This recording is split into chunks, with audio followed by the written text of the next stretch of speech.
I've been saying all along that Harry Houdini made a career out of getting out of anything and everything until he didn't. Donald Trump is no different. He continues to slip through the hands of justice, but it is not going to happen at this time. He will need to make a deal. Otherwise, he's facing down the barrel of some serious jail time, which puts him in a precarious situation, right? Look, in our Constitution, we don't have a provision that precludes people who are behind bars from serving in office. Just look at Congressman George Santos from New York, who did some jail time and still served in the House. He's still serving in the House, even though he's been out of jail now. And Donald Trump is banking on them pushing the court date past the election. He's banking that he wins the presidential election in November of 2024 so that he can then pardon himself. But first, he has to get through some major hurdles. Trump, we now know, will face trial for the Mar-a-Lago classified documents case on the 20th of May next year, just 6 months before the presidential election. The date is a compromise between a request from prosecutors to set the trial for this December and a request from defense lawyers to schedule it after the 2024 presidential election. Now, if the date holds, it would follow hot on the heels of a separate New York trial for Donald Trump on dozens of state charges of falsifying business records.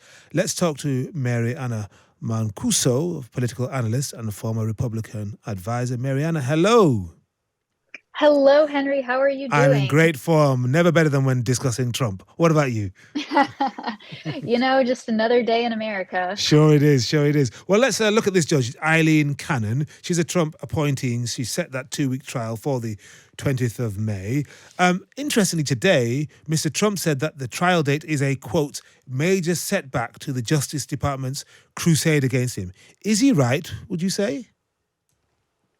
I don't think it's a major setback necessarily. I think, look, with Trump, he is going to do everything he can to keep the arguments of his indictments in the political arena and not take them to the legal arena. He's going to tell everybody it's a political witch hunt, that they're coming after you. He's just in the way, and he's going to do everything in his power to hold on to that narrative. But the truth is, justice is coming for Donald J. Trump, and he better get ready.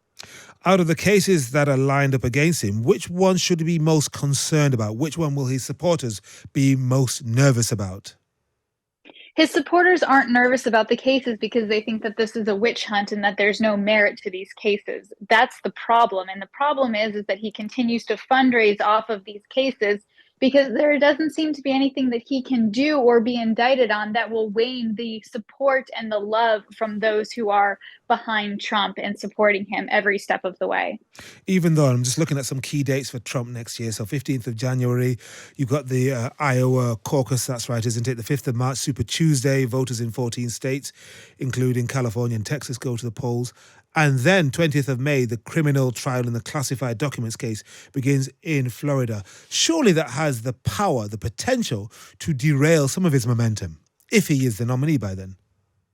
I've been saying all along that Harry Houdini made a career out of getting out of anything and everything until he didn't. Donald Trump is no different. He continues to slip through the hands of justice, but it is not going to happen at this time. He will need to make a deal.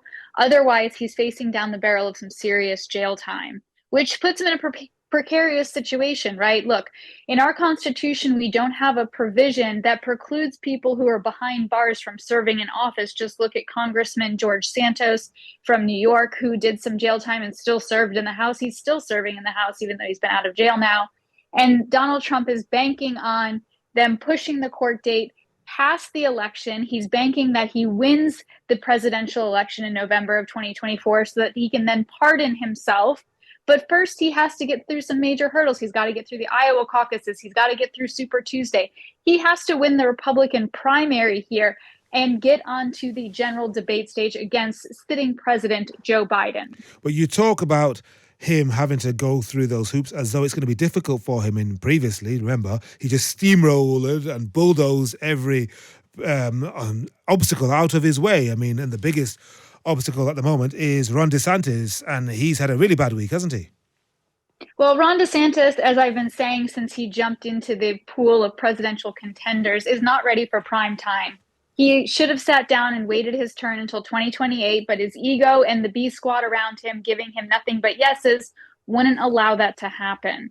And it's showing. Look, the proof is in the pudding, and Ron DeSantis is showing he's not ready for the debate stage. He's not ready to be the president of the United States of America. And he's just really flailing right now. And whether or not he can gain the momentum to make it through Iowa, New Hampshire, and Super Tuesday has yet to be seen. And again, as you point out, he is within a distance of Trump, but he's got to overcome the Trump factor. And he can't do that by trying to be Trump light or to the right of Trump. If it's not to be Trump and it's not to be Ron DeSantis, whom would you favor out of the Republican runners and riders?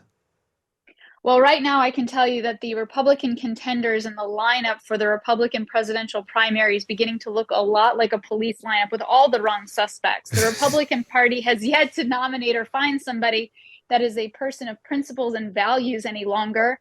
It is sad to tell you across the pond, my friends, as you guys look across and see what we're doing in America, that we are no longer the country of Reagan. This is not the Reagan Republican Party anymore. It is something vastly different, and I don't know what it is. It has become an amalgamation of something horrible, and they've really got to dig deep and find those leaders in this country that want to bring everyone together and not divide.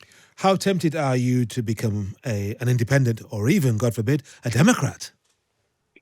I would rather answer this question because the way that you were going, I'm going to be honest, it sounded like you were getting ready to ask how was I going to maybe run for president myself. I don't want that job. So you don't have to worry about that. Look, I will tell you that I was a Biden Republican in 2020. And if I need to be a Biden Republican again in 2024, I have no problem doing that because at the end of the day, I put country over party every chance I get. I have been a long-time Republican operative. I've gotten Republicans elected up and down the ballot here in this country, and I love my country. At the end of the day, though, it is country before party every single time. And what does it mean to you to be a Republican now when you consider the likes of Lauren Boebert, Marjorie Taylor Greene? There's so many I could mention who seem to, I don't know, one minute they're shilling for Putin, next minute they're declaring we should be able to carry guns anywhere we want to without any training, without any permit, concealed carry or open carry. And then of course they want to shut all forms of abortion access down. Is that republicanism these days? Unfortunately, that's what it's looking like, and it won't be any different until people show up to vote in droves and push back on the tide of extremism that is coming through the Republican Party up through the ranks and serving in the people's house. We have to change that, and the way that you change that is by getting out to vote and voting all of these people out, the Lauren Boeberts, the Marjorie Taylor Greenes. It's time to say no, you've got to go. I love that. That's your slogan. No, you've got to go. I'm gonna set up a political action committee for you, Mariana. Well, I appreciate that. Yeah, look, in 24, there's going to be a lot of big decisions made by the voters here in America.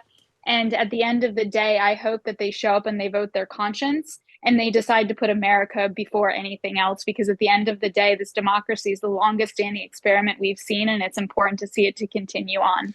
All right, Mariana Mancuso, political analyst and former Republican advisor, but still a Republican. Thank you very much.